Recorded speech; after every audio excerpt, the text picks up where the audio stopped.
a little bit of a gloomy day here, but it's nice outside. But we're here with the 2025 BMW X5 50e. A little bit of a mouthful. So I'm not here to do a full review on the LCI of the car, life cycle impulse of this edition. More of what the differences are between the 45e, which is what I have, and ideally, and this 50e that I notice, and whether or not you should go for the 45e and save yourselves easily $20,000-$30,000, or go right up to the 50e. Now, I'm not going to really focus on the changes for the LCI versus the pre-LCI, like the ones that all the X5s have, but I am going to focus on a couple things, but mostly on the actual electrification of the car. Coming around the car, again, there's some small changes to it. You're still getting standard, the bigger M Sport Brembo brakes. They're not painted. You can get them painted, but these are not. But you still get them standard, the actual calipers themselves, and are running on a square set of 18s right here. Coming around the car, again, for it being the plug-in hybrid, it looks the same. The only thing that's different is the badge back here. Trunk storage, still the same. One thing I did notice, just like with my car, I thought it was a dud because I got mine used, because the cable was actually shoved in the sub trunk under this. But I got the same cable from BMW, and they don't include the adapters, the 120 or the 110, whatever it is, or the 240. You don't get either of them.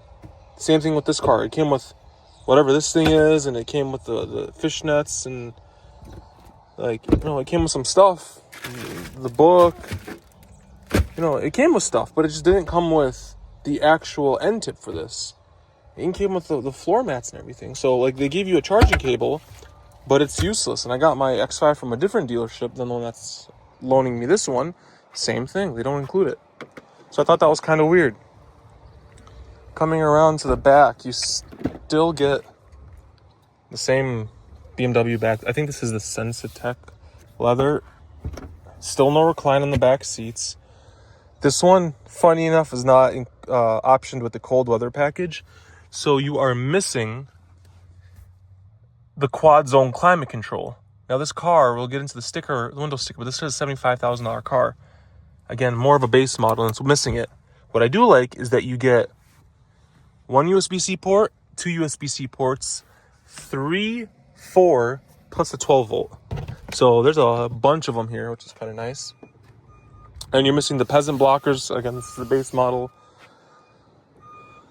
And then also, this is what bothered me the most. You're missing the keyless entry. You're missing it for this back door. So normally, I messed with the settings and changed it so that when I approach the car, it unlocks all the doors. But when I first got it, it was only set to unlock the front door. So when I reached for this one to put my bag in there, this one wouldn't open. And I realized it's because it doesn't have the sensors back here, because BMW apparently took that off for the rear doors. BMW and their cost-cutting, cost-saving stuff is kind of weird. Coming to the inside, same thing. This one, again, is missing another feature that mine has, which is the button to control the passenger side seat. I don't know if that's a thing because this is the base seats. They're very nice. I actually like this fake leather. It's not as soft as the merino leather seats, but it's extremely plush. There's a lot of give to this. It's very nice. Headrests, these are the peasant headrests. They don't have the wider, flatter ones with the wing edges that fold out like when you're in an airplane. But climbing inside, this is where we're gonna get into the numbers of this car. So this car is rated 39 miles of range, all electric, versus the 45e, which is rated 31 miles of all electric range. And in my video, I've shown you guys that I'm beating the 31. In the winter, when it was 0 degrees and negative 10 degrees Fahrenheit in the Midwest, yeah, I was getting 27, 28. But otherwise, consistently, I'm tipping 40 to 42. And this car, again, it's rated 39, but I'm exceeding that. And I drive on normal roads. I jump on the highway for about a mile and a half highway stint at 70 miles an hour before I slow back down and take a side road again. But as you can see, I live in the suburbs. So there's a lot of like 35, 40 mile an hour roads, some traffic, stop signs, there's a lot of roundabouts here. So the car's stopping and going. And with this car, we'll actually just go into the main screen. Let's go to the home screen. I've already driven 10.4 miles. Since last charge, 10.4 miles, 21 minutes. Engine has not turned on. 2.7 miles per kilowatt hour. And we're at 42 miles of range still. So remember, this car is rated 39 miles of range. We've already driven 10. We still have 42, which will put us at a little over 52. And that is with the climate control running. I just turned it off right now because I don't want the fans blowing. But that's with the climate control running. And I haven't been charging this car like a lot because I only charge it when I go to the gym.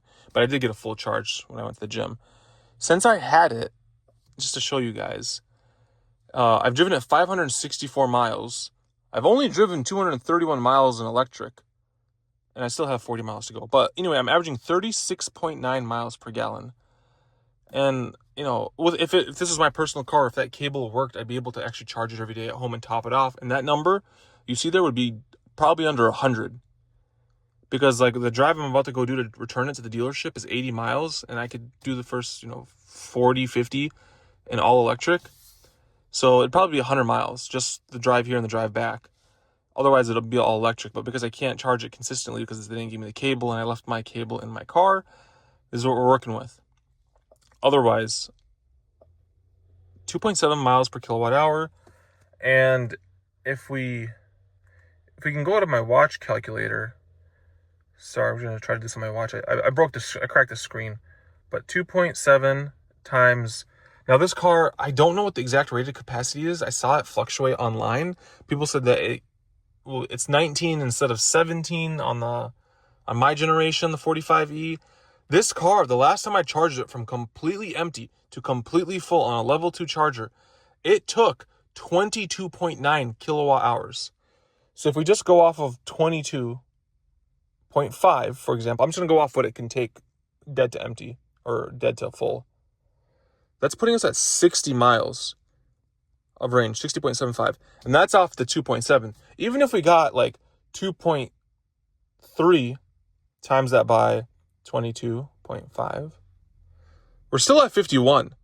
So this car is blowing past that electric EPA range number by a considerable amount.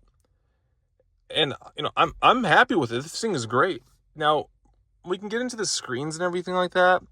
Again, if you've driven a newer BMW in recent time, you're going to get used to it. It took me a little bit to get used to it. The climate controls work, but like I find myself tapping on the off or this button right here to try to turn it on, and I got to go over here and turn it on instead. Otherwise, turn it on right there. They have these different style vents. I do like the ventiness of it. Comes up from both sides. They did take away, so mine has ambient lighting all through here, around this bezel, and then all down here. They took that all away. Now you just get this section that says X5 right here that lights up. I don't like that. I wish they would have kept it because it really illuminates the front of the car, a good amount more. They took it away from over here as well. Otherwise, everything else is kind of the same. I feel like this pocket's a little bit bigger. I don't know if I'm just crazy, but this seems a little bit more substantial. I don't know. Maybe I'm crazy. I'm not 100% sure. I don't really open this, but it just kind of caught me off guard how big it was. Getting into this main screen right here. Let's turn the car on so I can show you guys. So we're currently in electric mode right now, right? And one thing I also noticed is that in my car, so in this car, I should have said this from the beginning, they raised the horsepower output by like 90 something and torque by like 70. And they did that with the electric motor. So I went from 109 horsepower in electric mode, which is plenty, honestly, to like stay with traffic, to they bought up to 190, I think. All that means is that this car will scoot a little bit faster in electric. Not a big deal. But what I did notice is that mine at 40% power, if you exceeded it in electric, then the engine would turn on. This one, you're getting about 60, 65. And then top speed in electric on mine was 85. This one's about the same. But where I noticed it the most was if you go to hybrid and then you go to Eco or Eco Pro. In Eco Pro, it lowered the top speed, or in hybrid, I guess, it lowered the electric top speed to 65 or 64 miles an hour. Whereas in this one, it's, as you can see, it's still at 80. It's not at 85 anymore, but it's at like 81. And you went from like 60% throttle before you turn the engine on to 50%. I also noticed something I didn't, understand in my 45E was, does the car understand that the engine's cold? Like if I'm on the highway and I floor it right now in my 45E, does the car understand that, yeah, it's going to turn on the engine, but not to redline the engine to like limit the power when it's cold? It would always still rev up to like 7,000 RPM. Now in this one, I tried it and it's still showing right now that the engine's cold, but when I floored it, the engine turned on and it still wouldn't let me go over 75% or 80%, whatever that is right there. It still limited me. So I think it's a little bit smarter. Another thing I noticed was that down here, they changed the shifter and, it's whatever. I don't mind. I got used to this right away. That's not a big deal. They took the hill descent control, which used to be over here in mine, put it over here, and they got rid of the adaptive mode. And now I think it's always in adaptive mode, because it says adaptive right there, and we're just currently in hybrid mode right now. Again, we're in regular hybrid, hybrid Eco Pro, hybrid Eco Pro, and it's still keeping the adaptive.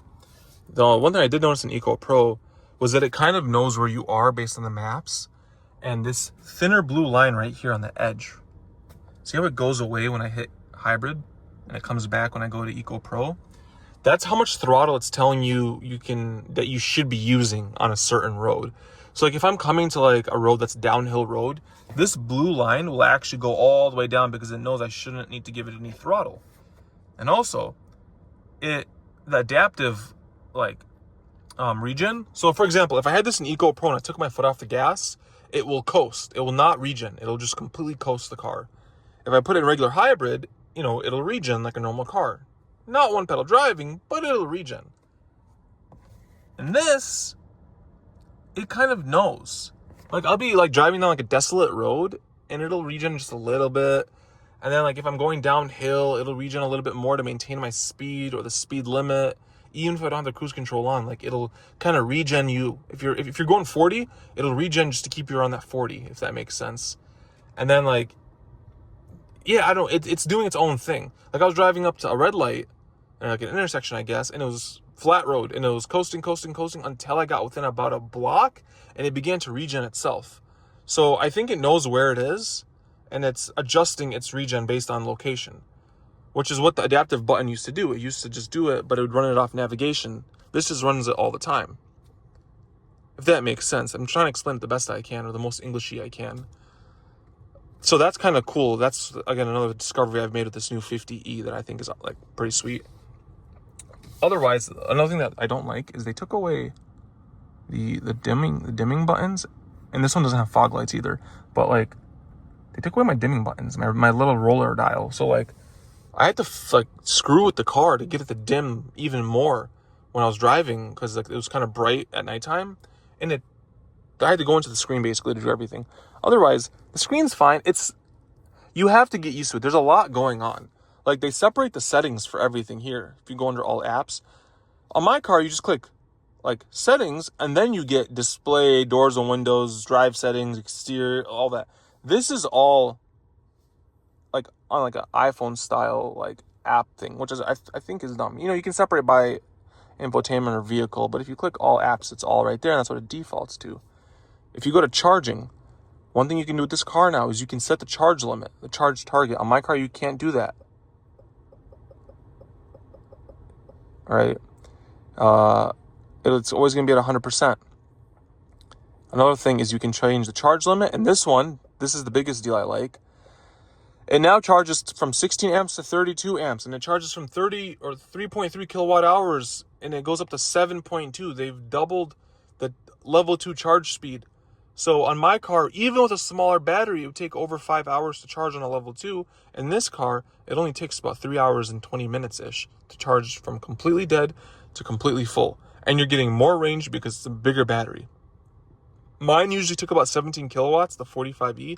This one's taking, in the last charge, according to ChargePoint, it took 22.8 or 9, which means it's about 4 to 5 kilowatts bigger, which adds up to it being about 20 to 25% bigger battery. So that's kind of nice. Again, like, you don't like realize it because I charge it at home, so my car was always fully charged anyway.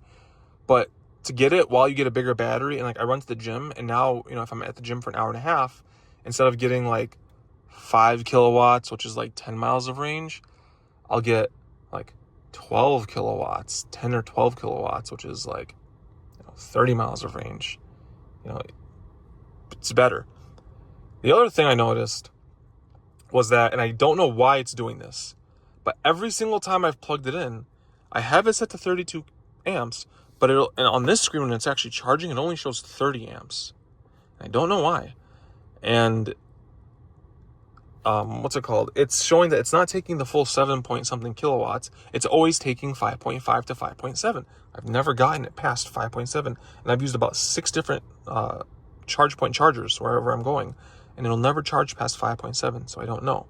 Another thing that actually pissed me off about this car was that on a hot day, it was like 80 degrees outside. Right now it's 67.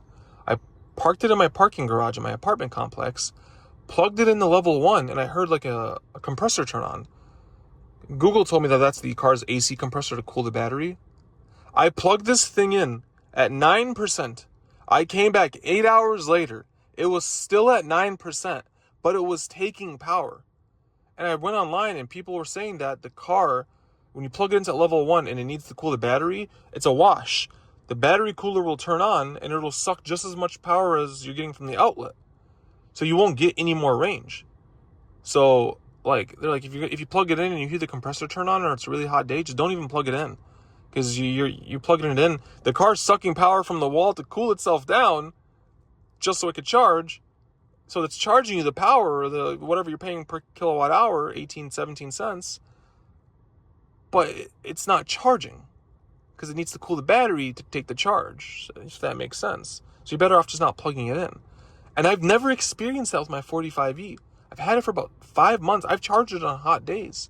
You know, sometimes if you drive really spiritedly, like, you'll hear the turbos are still cooling when you pull over and park the car. But this was weird to me. I didn't like it.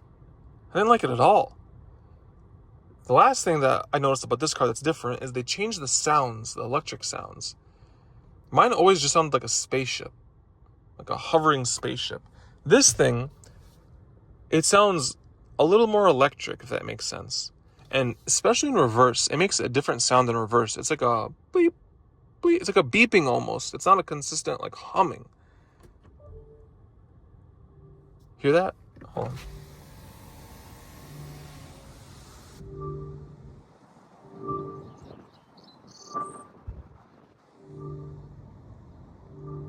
And it's more pronounced. It's a little bit louder, I think. And I don't know if it's because it's not a straight hum, like a white noise hum, but it's more of like a sound. But it's a little bit more pronounced in the cabin, like I can hear it. But in drive, it doesn't make that same sound. It goes away, but it should make its own little different hum. Now, I don't know if you'll catch this one because it's quieter.